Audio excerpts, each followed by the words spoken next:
Carry On, Mr. Bowditch by Jean Lee Latham. Chapter 5, A Voice in the Night. It was an early winter.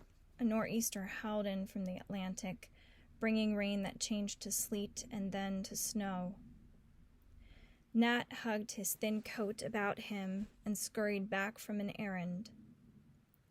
The sleet lashed his face and brought tears to his eyes, so that he could not see where he was going. He ran into a man, stumbled, and lost his balance. He went down in the mud and slush. "Excuse me," he said. He looked up and recognized the roly-poly man. He gasped, "Excuse me, sir." It was the new pastor of East Church, Dr. Bentley. Everyone said Dr. Bentley was about the brightest man who had ever come to Salem. They said he knew 20 languages. Dr. Bentley helped Nat to his feet, took out a handkerchief, and wiped at the mud on Nat's clothes. No, excuse me. You're the one who tumbled." He must have noticed how thin Nat's coat was. He said, "This cold spell took a man by surprise, didn't it? No time to get his winter coat out of the garret." Nat's answer was always ready. "I don't get cold. Only sissies need winter coats." Then he saw the heavy coat that bundled Mr. Bentley. I mean, when you're young, you know. Of course, when a man gets old, I guess he needs a heavy coat. I mean," Dr. Bentley chuckled. "That's right. Old fellows of 25, like me, have to watch their health." He walked along towards the cooperage with Nat. "You're Nathaniel Bowditch, aren't you? I've heard Master Watson talk about you. You're not in school today." "I've quit school to help my father." Dr. Bentley stared at him. "What?" That's... He stopped. After a while, he said, "I'll leave you here, Nat. Goodbye." When Nat got home that evening, Liza was big-eyed. When she had a chance, she whispered, "Dr. Bentley came to see Mother. He told her you ought to be getting ready for Harvard right now. Isn't that wonderful? When a man as bright as Dr. Bentley says you're bright too?" "What did Mother say?" "She thanked him, and she smiled and smiled. After he had gone, she didn't smile, though. She walked back and forth, and Granny said, 'Stop stewing about that boy and take care of yourself.'" Something colder than a nor'easter settled in Nat's chest. Granny's worried about Mother. Liza nodded slowly. "I know, but Mother always laughs and says I'm all right. She said that today. She said, 'I'll live to see Nat a Harvard man.'" Not quite 3 months later, just before Christmas, Mother died. The night after the funeral, Father sat at the table with his head in his hands. "I'll do better, Mother," he said. "I swear I will." Granny's eyes were sad. "I hope so, son. But you'd better claw off that lee shore. You've lost your anchor to windward." Mary put her arm around Granny. "Why don't you go to bed, dear?" Granny sighed. "I think I will. Seems like I've lost my tuck." Not quite 2 years later, when Nat was 12, Granny died. Again, Father sat by the table with his head in his hands. Again he said, "I'll do better, Mary. I swear I will." Mary didn't answer. She just looked at Father. Her eyes were sad as Granny's used to be. Nat knew what she was thinking. You've lost your last anchor to windward. 2 months later, something wakened Nat in the night. He raised up on one scrawny elbow and stared into the dark. What was it? He listened. There were only the sounds he had known all these years in Salem. The creaking of the old wooden house, buffeted by Atlantic winds. No other sounds. But something had wakened him. He shivered and started to huddle down under the blanket again. Then he heard his father's voice. Father must be talking to Mary. Since Mother and Granny were gone, they all turned to Mary. At first, Father's voice was only a rumble.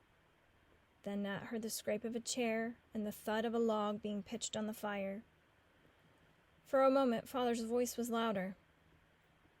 I think it's the thing for Nat. He's not much good in the cooperage. He's better with his head than his hands. He won't be bringing in any money, but there will be one less mouth to feed.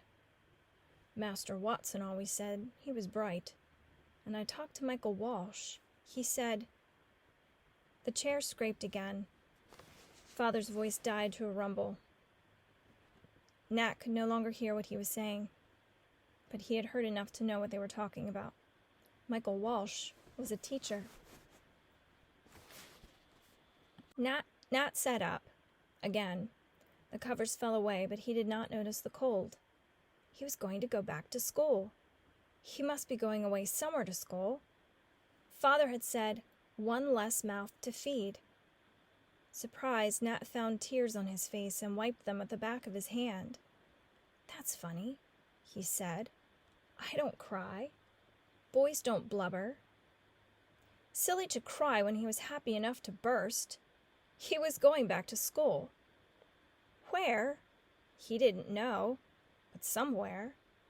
And after he had learned all he could in that school, he'd go to Harvard. How? He didn't know. He just knew that he would. Latin. He'd have to learn Latin to go to Harvard. Maybe that was why he was going away somewhere to school. So he could learn Latin to get ready for Harvard. When he got to Harvard, Nat told himself, he'd work hard. Harder than he had ever worked in his life. When he finished Harvard, his father could come to his graduation. Mary, too, and Liza, maybe the whole family. Father would say, Nat, I did the right thing when I took you out of the cooperage and put you back to book learning. As a cooper, you're a good Latin scholar. And they'd laugh together. Nat wished he could jump out of bed now and go talk to his father about it. Tell him what he had heard. But that wouldn't be fair. This was Father's surprise. He must have the fun of telling it. Tomorrow, at breakfast, that was when Father would tell him. Tell him he was going back to school. Smiling, Nat lay down again. For a long time he lay there, too full of plans to go to sleep. The next morning when he wakened, it was late. Only Father and Mary were at the table. As Nat ate his breakfast, he watched his father's face for some sign of a twinkle to show he was thinking about the surprise. But Father frowned over a paper he was studying and never looked up. Nat glanced toward Mary to see if she showed a twinkle, but Mary looked pale, as though she hadn't slept very well. At last, Father pushed back his chair and cleared his throat. Nat? It was coming now. Yes, Father? I've been thinking a lot about you, Nat.